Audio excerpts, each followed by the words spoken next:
right?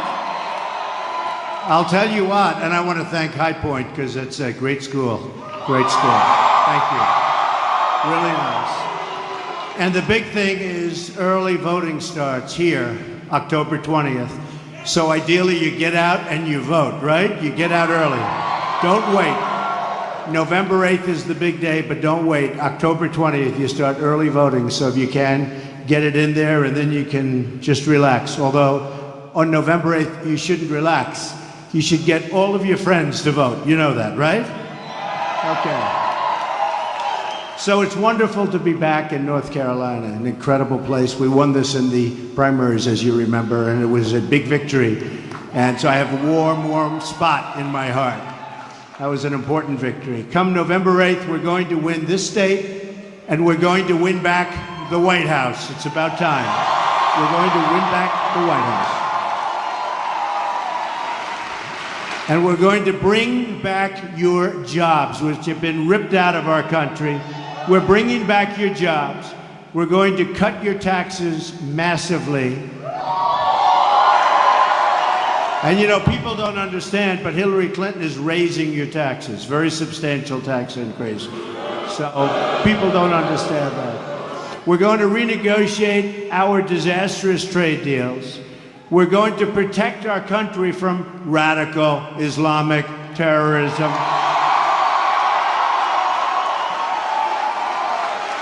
That one's not even close. Over the weekend, there were Islamic terrorist attacks in Minnesota, New York City, and in New Jersey.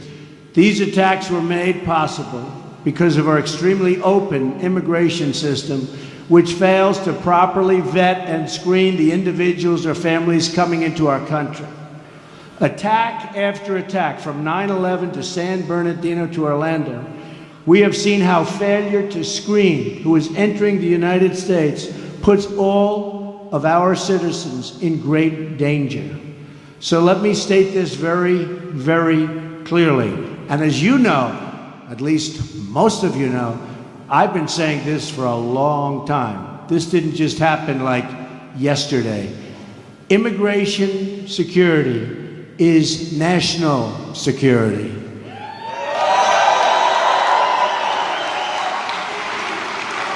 Now, I assume she'll be changing this, but you know what's been happening. My opponent has the most open borders policy of anyone ever to seek the office of presidency. It's not even close. As Secretary of State, she allowed thousands of criminal aliens to be released into our communities because their home countries wouldn't take them back. They were too bad. They didn't want them. So we took them. Now Obama wants to bring in, as of 2 days ago, an additional 110,000 refugees. And Hillary wants, I mean, honestly, it's hard to believe. And Hillary wants a 550% increase in Syrian refugees. Altogether, Hillary Clinton's plan would bring in 620,000 refugees in her first term alone, with no effective way to screen or vet them. Her plan would cost $400 billion in terms of lifetime welfare and entitlement costs. This isn't just a matter of terrorism, but also a matter of quality of life. And many of you are just starting off on this incredible journey, and it is about quality of life, and it's about safety. It's about safety. It's very important.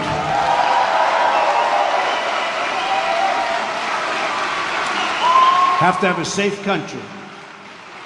We want to make sure we are only admitting people into our country who love our country. My highest duty as president is to protect our citizens and to uphold the Constitution of the United States.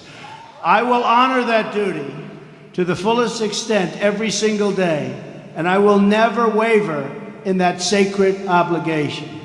It's just a plain fact that our current immigration system makes no real attempt to determine the views of the people entering our country. We have no idea who they are, what they think. Since 9/11, hundreds of immigrants and their children have been implicated in terrorism and terrorist-related activity within the United States. Now we learned that another 858 immigrants, this is just the other day, from dangerous countries have slipped into our country and been granted citizenship despite the fact that they were supposed to be deported. They probably pressed the wrong button on a computer. So they were supposed to be deported and they were given citizenship. Welcome to America.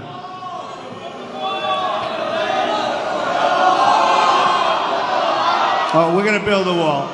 We're going to build. We're going to build a wall. We're going to build a wall. We're going to build the wall. Mexico's going to pay for the wall 100%. 100%. But the over 800 people really had nothing to do with the wall. You know, they had to do with a lot of other things. And it's a very, very sad. Can you imagine? We made them citizens and they were getting ready for deportation. So either something was very wrong or they pressed the wrong button on a computer. But either way, can't have it.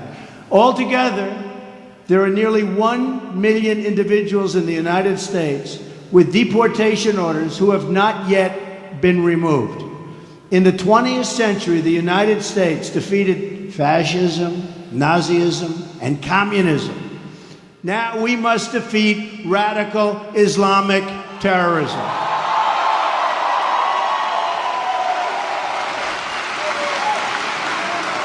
Yet my opponent won't even say the words radical Islamic terror. In fact, Hillary Clinton talks tougher about my supporters than she does about Islamic terrorists. She calls the patriotic Americans who support our campaign, many of them cops and soldiers, deplorable and irredeemable. Has she ever talked that way about radical Islam or about those who oppose and murder women and gays overseas? No. Has Hillary Clinton ever called people who support these practices deplorable or irredeemable? No. In many countries overseas, non-believers face the death penalty. Whether it's Hillary's condemnation, I mean, where is it? Where is her condemnation of these people? Where is her condemnation of these countries? Let's ask Hillary how many people who subscribe to radical Islamic views and support the oppression of non-believers would you call deplorable or irredeemable? That's a terrible word that hasn't been reported, but that was a word that she used. Are those words reserved only for hardworking Americans that truly, truly support us and truly love our country? It seems that way. America can never elect a president like Hillary Clinton, who apparently, with her choice of words, thinks that the decent American citizens are a bigger threat than radical Islam. Can't do this. Anyone who cannot name our enemy is not fit to lead this country. Remember.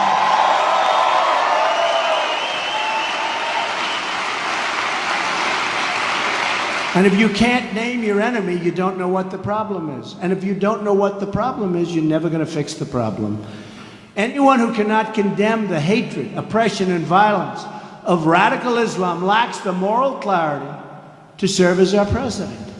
The commander-in-chief of this nation must speak with moral clarity and conviction. Our system of government is the best in the world.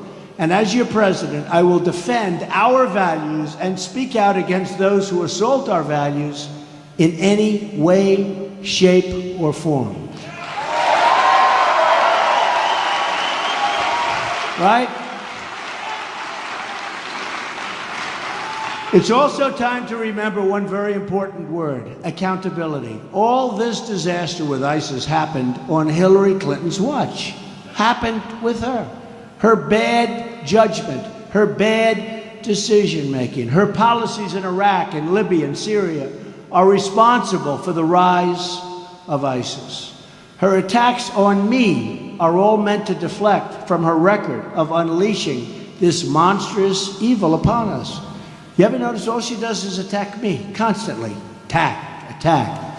Everyone says you should never, if you're successful, never run for political office. But that's the kind of person you need. Hate to tell you that, that's what we need. But they've always said, all of my life, I've heard if you're successful, never run for political office. But it's time. We have to bring our country back. We have to make our country great again. We have to do something because it's not working right now the way it is.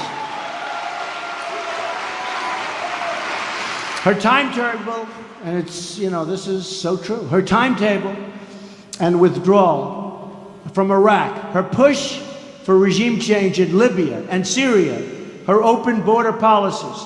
These are the actions that unleashed the ISIS disaster. So she will say and do anything to distract from that record of total failure. And let's see how much she changes her policies over the next couple of days. Because she's been for open borders, she's from people pouring in from Syria, she's from all of these things. I think it's getting very hard for anybody that's rational or even sane. If you look at it, I mean, how can people believe this way? How can they do that? How can people believe this when they see what's happening all over the world? Look at Germany. Look at what happened to Merkel in the recent election. Look at what's going on. We have to use common sense. We have to be smart. We have to be tough. We have to be vigilant. Her claim that my opposition to radical Islamic terrorism is a recruiting tool.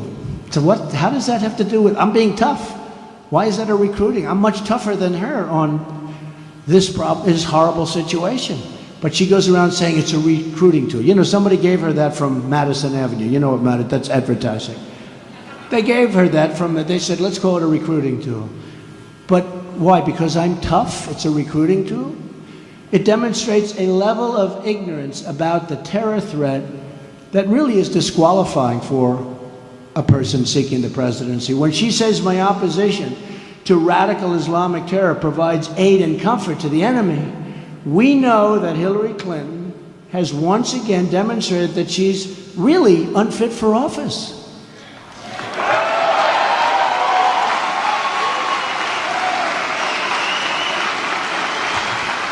Her comments are not only reckless, but beneath the dignity of the office that she seeks. ISIS is torturing, murdering, executing, and exterminating people in a campaign of genocide. And what is Hillary Clinton suggesting? What is she suggesting? You know what she said. Let's let more people come in.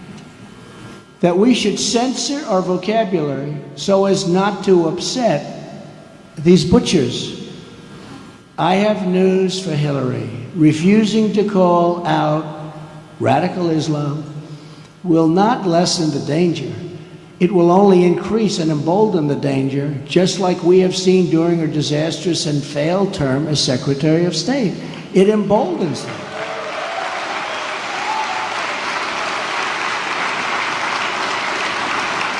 Just like Iran is emboldened. You look at Iran, they're emboldened. They made this deal, and instead of becoming our friend, it looks to me like it's gotten worse.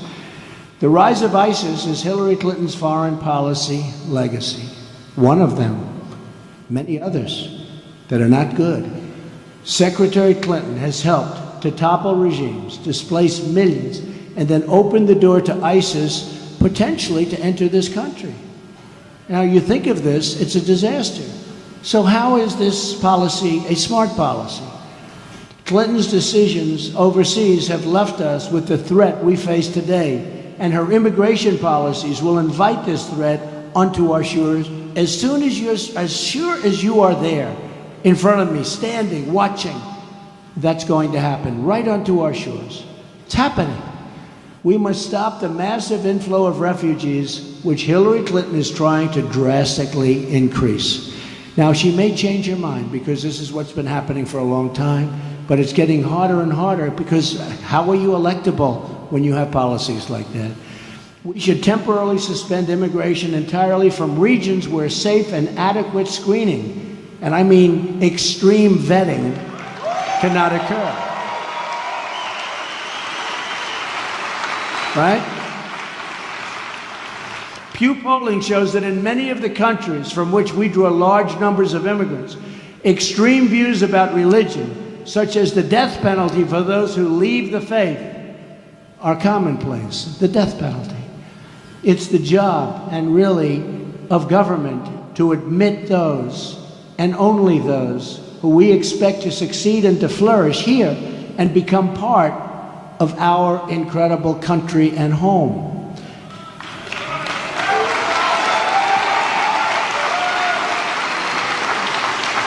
Hillary Clinton disagrees with this common sense rule, and it's one more reason why she will not win the election on November 8th. It's time to break with the corruption, the bad judgment, and the failures of the past. It's time to have a new American future. We are going to change our immigration system to reflect American values. We're going to stop the policy of regime change overseas and instead focus on working with our allies on a military campaign to utterly destroy ISIS and defeat Islamic terrorism.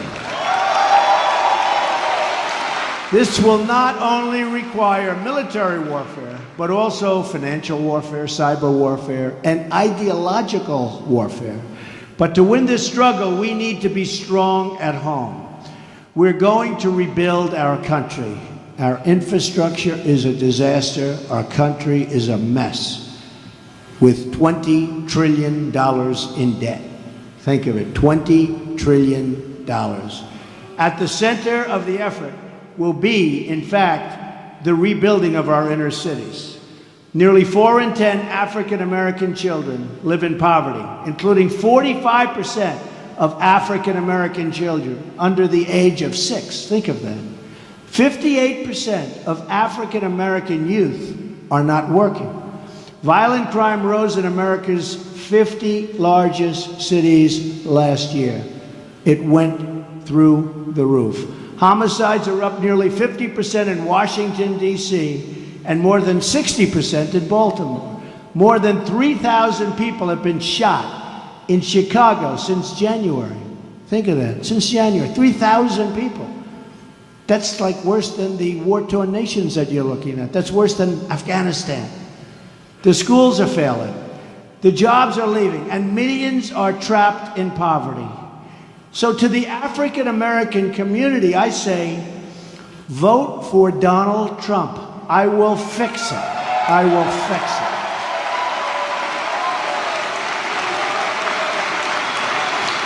I will bring back your jobs. I will fix your schools. And I will fight for your safety. You'll be safe.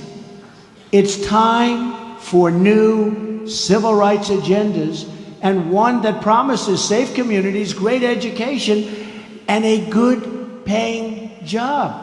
Now, I say this, and I say this all the time. What do you have to lose?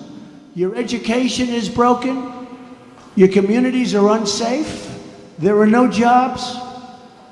It's been run by Democrats for sometimes up to 100 years unbroken. What do you have to lose? I will fix it. My whole life, so true, so true. They've really let you down. They ask for your vote. You give them your vote year after year. You give them your vote. Then in the presidential, at least, and in every other one, but in the presidential, they say, hey, see you, man, see you in 4 years. That's what they do. They say, see you in 4 years, we'll be back. And then they come back and they promise you things and nothing happens. And you vote. So it's time to change. What do you have to lose? I will fix it. Remember that. My whole life has been about creating jobs. Thousands and thousands of jobs. Hillary Clinton has spent her career destroying jobs. Just look at upstate New York and her terrible trade deals.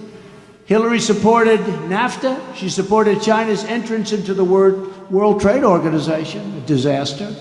And she supported the job-killing deal with South Korea that helped make them a fortune, and us, we lost jobs, we lost factory, we lost money. The South Korean deal was supposed to create 70,000 jobs. Instead, we lost 100,000 jobs, and our trade deficit with South Korea has more than doubled. These are the deals we make. Next, Hillary Clinton wants to approve the Trans-Pacific Partnership. That deal will be a disaster for North Carolina, for every state. Your state has lost more than 4 in 10 manufacturing jobs since NAFTA, signed by her husband. I'm going to renegotiate this disastrous deal, and if we don't get the deal we want, we'll walk away and we'll start all over again.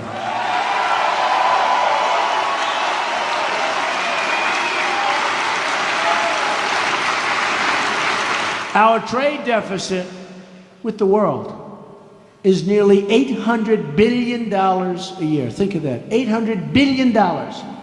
You almost say, who's negotiating these deals? We have a trade deficit worldwide of almost $800 billion. This is really the economic legacy of Hillary Clinton. Now, 4 more years of Obama, 4 more years of Clinton, you can't do it. You can't do it. People aren't going to take it. But we're going to turn it all around. My economic agenda can be summed up in 3 very beautiful words: jobs, jobs, jobs.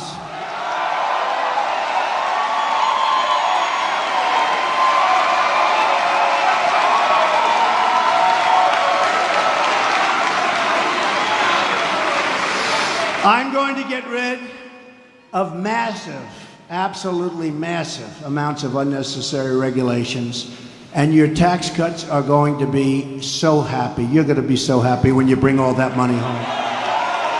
Big tax cuts. She'll raise taxes, I'm lowering taxes. That's a big difference. I'm going to repeal and I'm going to replace Obamacare, which has turned out to be an economic disaster for families.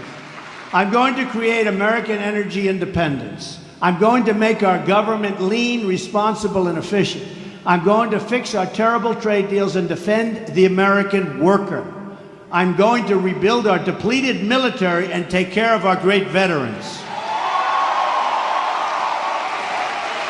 And I'm going to appoint justices to the Supreme Court who will follow the Constitution of the United States. We will rebuild our roads, our bridges, our tunnels, highways, airports, schools, and hospitals. American cars will travel the roads. American planes will soar the skies. And American ships will again patrol the seas. And it's about time. American steel will send new look, you know all about skyscrapers, right? Anybody going to be an architect? Anybody going to be a developer? Any developers? Any young developer? Oh, 1, 2. He's already a developer. American Steel will send those new skyscrapers into the clouds. American hands will rebuild this nation, and American energy, harvested from American sources, will power our nation. American workers will be hired to do the job.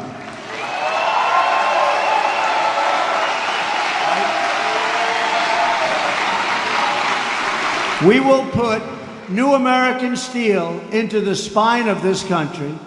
I will fight for every neglected part of our nation, every single part of this great nation. And I will fight to bring us together as one American people. Imagine what our country could accomplish if we started working together as one people, under one God, saluting one flag.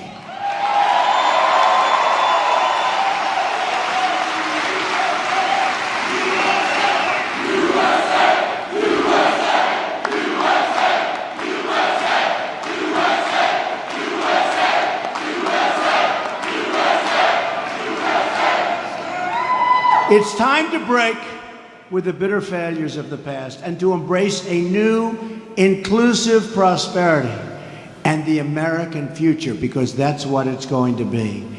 New factories are going to come rushing in. They're going to come rushing in. You wait till you see what happens. We will incentivize people to stay, and they will be decentivized if they leave our country.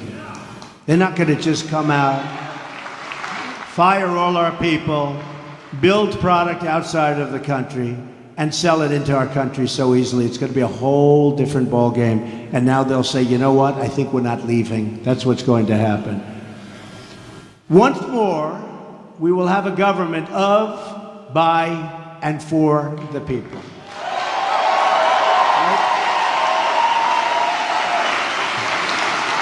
We will make America wealthy again. And save your Social Security, which you people are a long ways away. We will make America strong again. We will make America safe again. And we will make America great again. God bless you. God bless you, and thank you. Thank you.